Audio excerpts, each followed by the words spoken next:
Ce partage avec des confrères, avec des collègues sur des réflexions communes autour d'un projet commun est quelque chose qui est très important.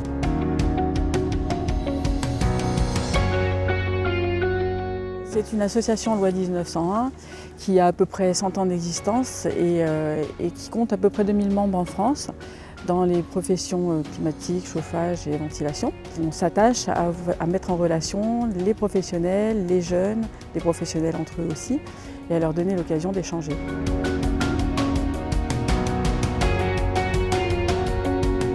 Aujourd'hui, nous avons le concours Bac +2 + 3 qui est sponsorisé par Total et qui fait intervenir donc une trentaine de jeunes qui viennent de tout le territoire national et qui vont s'affronter sur un concours qui dure 4 heures et sur lequel ils vont avoir des tas de questions. Et ils n'ont pas l'habitude, ces jeunes, d'être sollicités de cette façon parce qu'ils sont dans un cursus où normalement ils font des examens et non pas un concours. Donc pour eux c'est une première.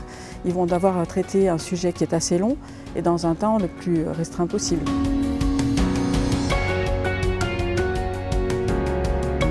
Nous avons créé ce concours pour mettre en évidence les meilleurs étudiants dans le domaine du génie climatique au niveau national.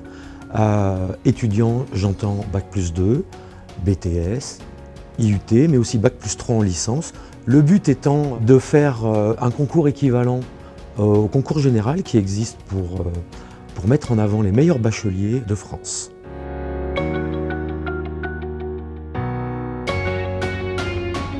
Ils ont été déjà sélectionnés au niveau de l'établissement et au niveau national. Donc voilà ce qui peut être valorisé sur un CV et je crois que on va dire que le monde professionnel connaît bien l'AICVF.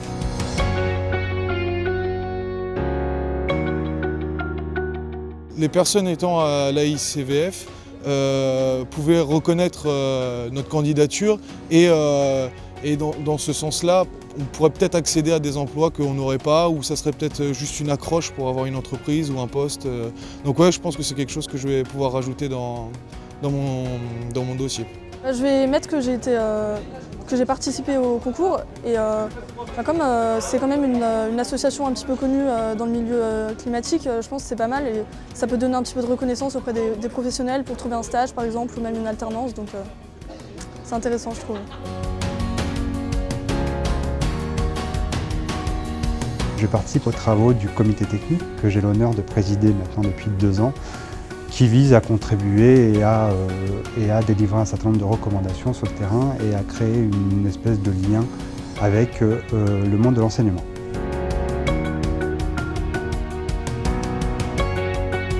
Moi, je m'y investis en tant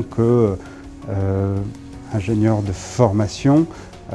Ce partage de connaissances est important pour moi, ce partage avec des confrères, avec des collègues sur des réflexions communes autour d'un projet commun est quelque chose qui est très important pour moi à titre personnel.